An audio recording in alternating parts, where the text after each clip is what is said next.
Students, in the previous video session, you have gone through the impulse and some of the examples about the impulse, and let us discuss about this friction. And this is your new topic. Maybe you have learned your smaller grade and all about the friction. And today we can discuss about this friction and the types of the friction. You know this thing here. You can see the diagram. Here you can see one object is at a rest on this table. So you know that if it is a rest, it is not moving, and assume that you are applying an external force on this object, a small gentle force you have applied on this, but even it is at a rest, it is not moving, it does not move. So why this object is not moving? That is what you see. One object is on the table at a rest position. You have applied a gentle force. Gentle force means a small force you applied on this, but this object is not moving. For example, you see here. Here one object is there, one book is there. I am applying a small force like this. Small force. Small force I am applying on this book. Now it is not moving. It is staying at rest. Why? Because what is the reason? The reason behind this is friction. This is because of the friction, the object it is not moving, and when I am applying a gentle force on it, there is an equal and opposite force which is acted on that. That's what that object is not moving. Because of the opposing force exerted by the surface on this object, and it resists the motion. The object is on the table. I am applying a small force on this. It is not moving. Still it is at rest, means opposite direction. What is there? You see the opposite direction. The same force. For example, I applied with a 10 Newton force, means the opposite also it is acting the 10 Newton force on this object from the surface, and this force is resisting the motion. So that is what we can tell that friction or frictional force. So this frictional force is always opposing the relative motion of an object and the surface where it is placed. Always this frictional force will be opposite to the force which is applied. You are applying the force in this direction, opposite to frictional force will be there. Any direction you are applying the force on the object, opposite direction, there must be friction or frictional force will be there. That is what sometimes we are pushing the table very hardly also, some heavy object and all, we are pushing water. It is very difficult to push and move that object because how much heavy it is, that much of high force we are applying on that object. Oppositely you can see the same high force is acting from the surface. That's what we are feeling sometimes to push the object on the ground because of the frictional force. That's what you know this thing. Some of the place to reduce the friction and all, we use a smooth surface and all, so that easily we can move the object. So this is and all we will discuss later. I am not telling about how to reduce friction and all. So this is what so friction means, or the frictional force means what it always opposes the relative motion between the object and the surface where it is placed. It is a opposing force. So we know that what is this relative motion. Assume that you are applying the force parallel to the surface on the object. That force is trying to move the object. You see here I applied a force on this object. That force is trying to move the object. That is what relative motion. And this relative motion is opposed by what? The frictional force. And remember this thing, frictional force is also always opposite to this applied force.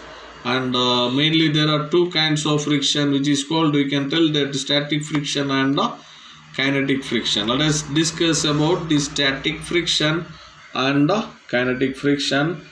This is what the static friction. What is this static friction?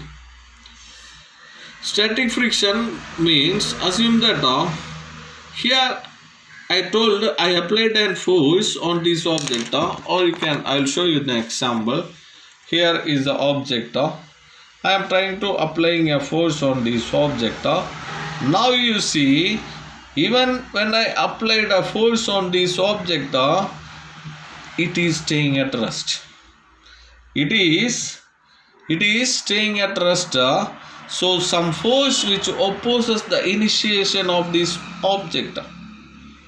Some force is opposing from the initiation of this motion of the object. It is not moving. Some initial motion is opposing by some force. That's what it is at rest. And that opposing force we can tell that static friction. So the static friction means it is the force which opposes the initiation of the motion of an object on that surface. So maybe you have understand. Again I will tell you. You see here an object is at rest and I am applying the force on it. This object is not moving. It is staying at rest. We know that when an object is at rest, there will be a downward force, gravitational force acting on this object. To balance this gravitational force, there must be some normal force also acting, which is upward. So gravitational force is acting downward, normal force is acting upward. This is making the object to stay at rest. When you are applying the force, what is happening? What is happening? Some force is opposing this motion. Some force is opposing the initiation of the motion of this object, and that force we are saying static friction when an object is at rest. So you say that now you see that this is a thing. So static friction means what? So it is a force which opposes the initiation of the object on the surface. So before saying that, I said that even when an object is at rest, it will continue to stay at rest because of the forces acting on it. What are the forces acting on it? The downward gravitational force and upward normal force.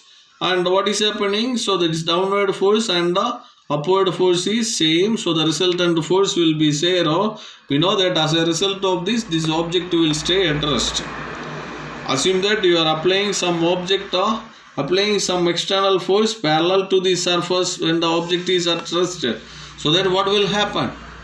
So when we are applying the external force on this object from opposite direction, equal and some equal force is acting in the opposite direction. That is what we are saying friction.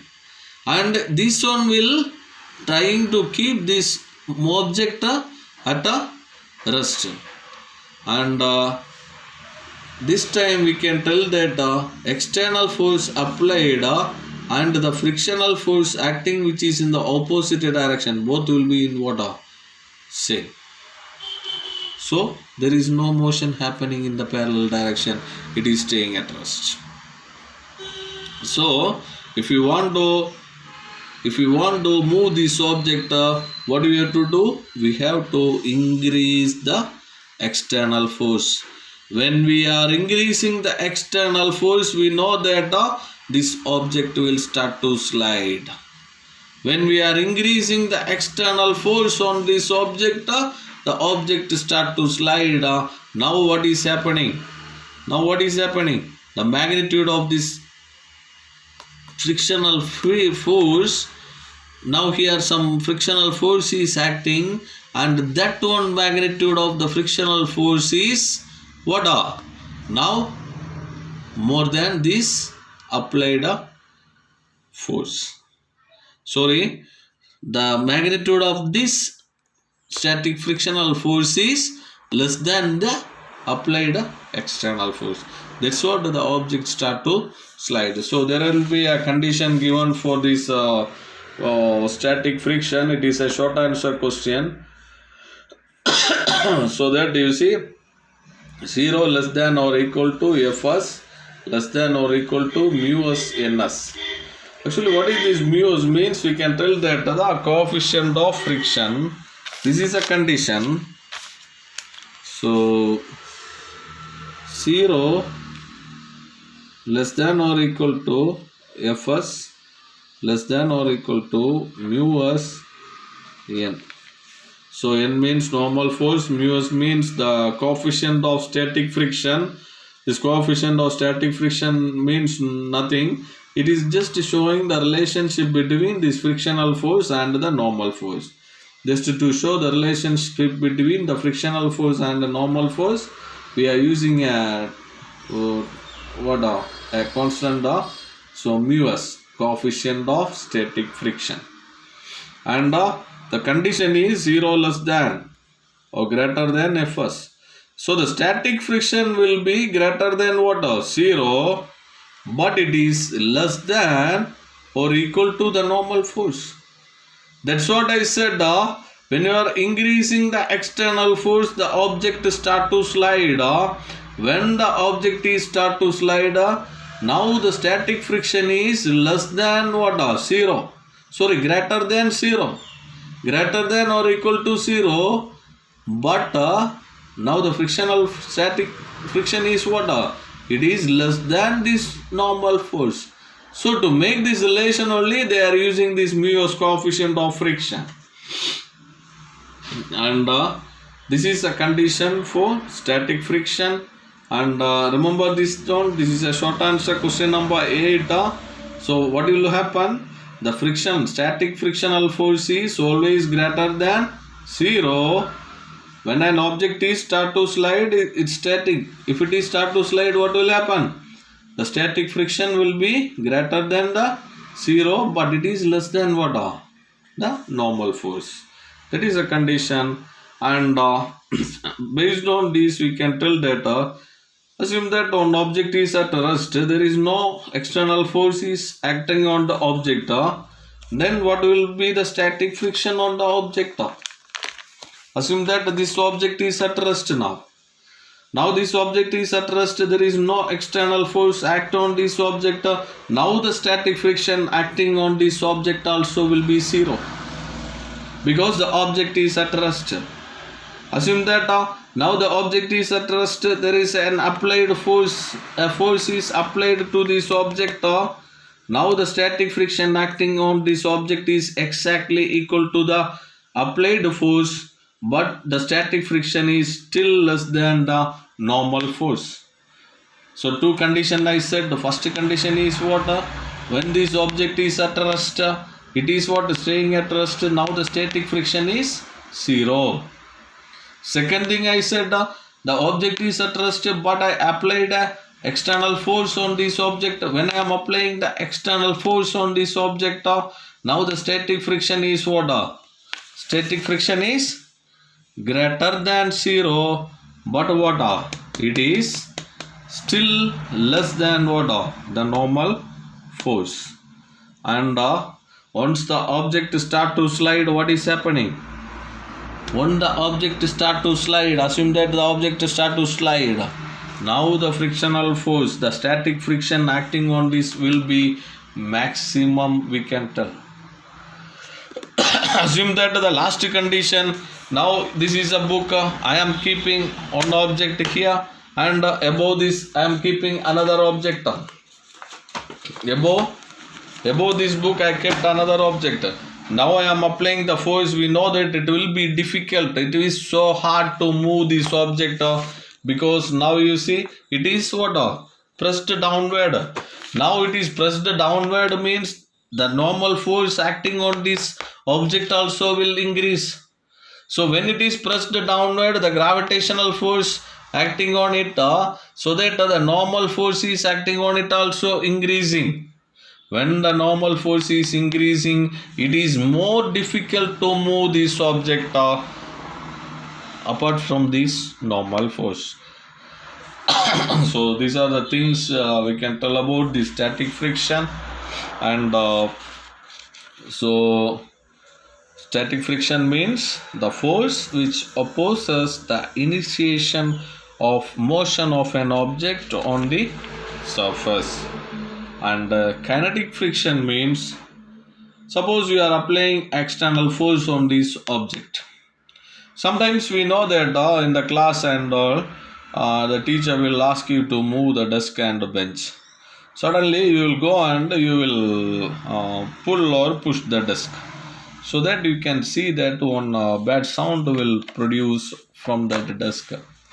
And that time when the desk is moving, one bad sound also you can hear.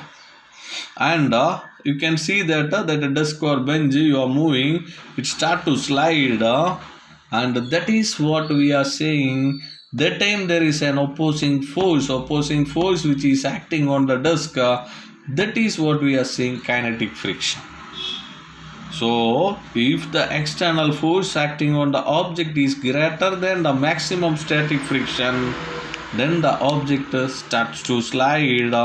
So when the object slide, the surface is exerting some frictional force. That is what we are saying, kinetic friction.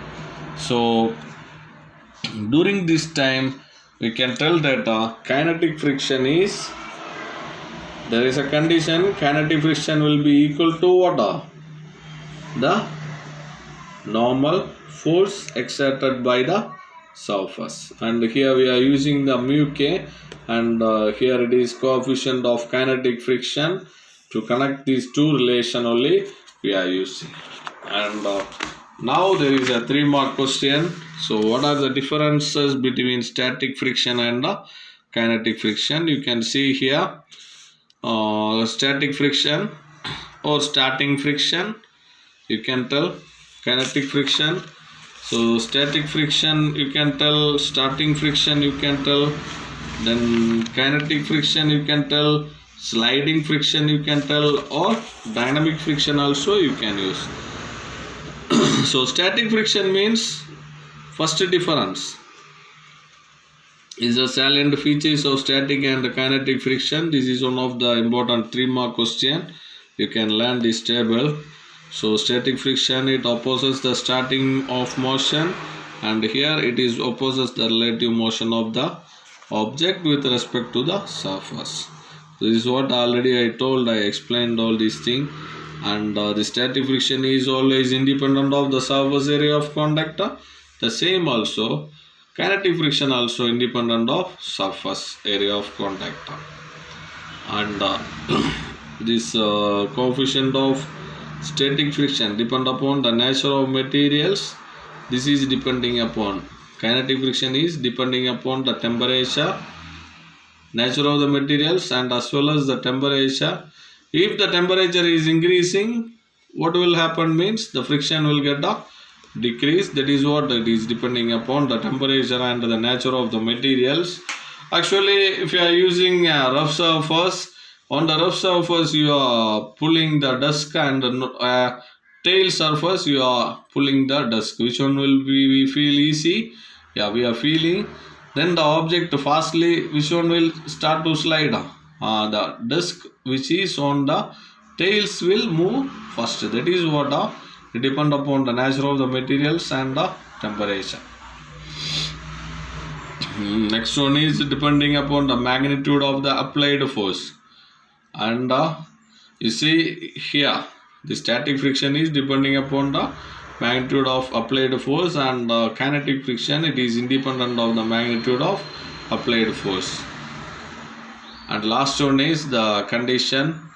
Here static friction is maximum is greater than kinetic friction, mu s is greater than mu k, so that so here kinetic friction never be 0, and it is less than the maximum value. Coefficient of kinetic friction is less than the coefficient of static friction. So these are the difference, and I said that many things about the static friction and the kinetic friction. So remember this thing, one object is at rest. If it is opposing, the opposing force is acting on the object is resisting the motion of the object. That is what static friction. And kinetic friction means once the object start to slide, then some force, because you know that once the object start to slide also, we know that after some time it stops, because now what is happening, Now also, when there is a kinetic friction also, when there is object start to slide also, there is some opposite force is acting. That opposite force only we are saying kinetic friction. Okay, so all of you go through this, and it is one of the very important 3-mark question from this part, and this is one of the very important 2-mark question. This condition for static friction. This short answer question number 8. So you can go through this and watch this video. If you have any doubt, we can discuss in the Zoom session. Thank you all.